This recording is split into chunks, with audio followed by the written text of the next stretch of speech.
Shalom,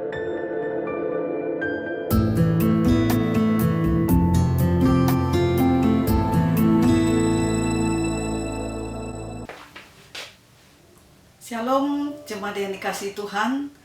Bertemu kembali dengan kabar baik GKKH. Kita bersyukur kita sudah bisa memasuki tahun 2022.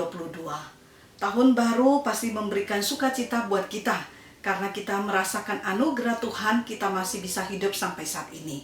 Dan dengan melewati 1 tahun yang lalu, berarti bertambah juga ke depan, kita sudah bertambah lagi 1 usia kita. Saudara, dengan bertambah 1 tahun, umur kita 1 tahun berarti bertambah juga fisik kita. Kalau kita melihat seorang anak kecil, dengan bertambahnya usia akan bertambah juga pertumbuhan fisiknya. Dia akan semakin tinggi dan juga berat badannya juga bertambah. Pertambahan umur harus sejalan dengan pertumbuhan fisik dan juga karakter. Bukankah heran kalau kita melihat seorang anak yang sudah bertumbuh menjadi seorang remaja pemuda, tetapi kalau karakternya tidak berubah, dia masih menjadi seperti anak-anak, kita pasti merasakan begitu sayang, begitu sedih, dan mungkin marah kenapa anak itu tidak bertumbuh. Bapak Ibu Saudara, pernahkah kita berpikir bagaimana dengan pertumbuhan rohani kita? Apakah dengan bertambahnya usia kita mengikut Tuhan, bertambah juga kerohanian kita dan bertambah juga kedewasaan kita? Apakah kita menyadari bahwa pertumbuhan kita benar-benar terus bertumbuh atau kita stagnan? Dari dulu sampai sekarang tetap saja seperti itu. Saudara, Paulus di dalam suratnya 1 Korintus pasal yang 3 ayat yang pertama sampai kedua memberitahu kita ada beberapa hambatan kenapa kita sulit untuk bertumbuh. Saudara, Paulus katakan di dalam ayat yang pertama, "Dan aku, saudara-saudara, pada waktu itu tidak dapat berbicara dengan kamu seperti dengan manusia rohani, tetapi hanya dengan manusia duniawi yang belum dewasa dalam Kristus. Susulah yang kuberikan kepadamu, bukanlah makanan keras, sebab kamu belum dapat menerimanya." Paulus melihat bahwa jemaat Korintus tidak mengalami pertumbuhan, karena yang pertama, ketika mereka percaya Tuhan, ketika mereka menerima Kristus, mereka sudah diubahkan oleh Tuhan, mereka mengalami perubahan status menjadi manusia rohani. Tetapi alangkah sayangnya karena hidup mereka tidak diubahkan. Mereka masih hidup secara duniawi. Mereka masih memikirkan sesuatu, bertindak sesuai dengan kehendak diri mereka. Mereka masih mengejar hal-hal duniawi. Sehingga tidak heran di dalam kehidupan mereka secara pribadi ataupun dalam keluarga, dalam kehidupan bergereja, masih terjadi ada hal-hal iri hati, perselisihan, pertengkaran, dan sebagainya. Itu membuat Paulus melihat bahwa itulah penghambatnya, itulah hambatannya. Kenapa kamu tidak bertumbuh? Karena kamu masih berpikir, bertindak secara duniawi.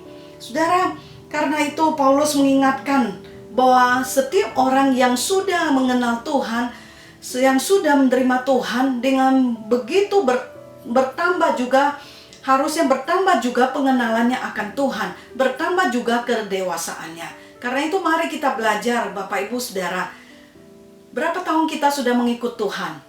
Kalau kita sudah melihat bertambah lagi 1 tahun saya mengenal Tuhan, harusnya bertambah juga kerohanian saya, bertambah juga kedewasaan saya. Karena itu mari kita kikis. Kalau masih banyak hal-hal keegoan di dalam diri kita, masih banyak hal-hal duniawi di dalam diri kita, mari kita kikis ini. Mari kita pacu diri, berjuang supaya kita terus bertumbuh dengan bertambahnya usia kita. Lalu yang kedua, yang Paulus katakan hambatan kenapa jemaat itu tidak bertumbuh. Karena sama seperti seorang anak kecil. Kalau di usia 5 tahun, 10 tahun, tapi dia tetap hanya minum susu saja, tidak mau makan nasi atau makanan keras, dijamin dia tidak akan bertumbuh dengan sehat. Begitu juga seorang Kristen, kalau hanya terus mengharapkan susu, mengharapkan sesuatu yang lembut, mengharapkan berkat Tuhan, mengharapkan janji pemeliharaan Tuhan, tetapi tidak siap untuk menerima pembentukan dari Tuhan, ketika ada kesulitan, kita sudah merasa kewalahan, kita sudah merasa ingin mundur, Saudara, disitulah menjadi tanda bahaya bagi kita, karena jangan-jangan disitulah penghambat kenapa kita tidak bertumbuh. Saudara, harusnya kita terus belajar. Kalau kita mau bertumbuh, berarti kita siap dibentuk oleh Tuhan, melewati segala tantangan kesulitan yang kita hadapi, tapi ada penyertaan kekuatan dari Tuhan.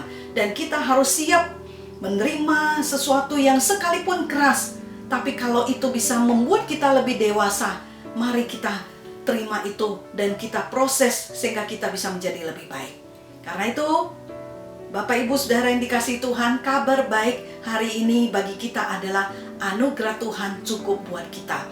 Dengan bertambahnya usia kita, biarlah itu juga membuat kita bertambah juga kerohanian kita, kedewasaan kita. Mengikut Tuhan, menerima Tuhan tidak langsung otomatis membuat kita menjadi dewasa. Ada proses yang sulit, tapi anugerah Tuhan cukup untuk membuat kita berubah, untuk membuat kita semakin dewasa, semakin serupa dalam Kristus. Biarlah Tuhan memberkati kita, dan kita pun mau terus berubah. Kita mau terus bertumbuh di dalam Tuhan. Tuhan Yesus memberkati kita. Amin.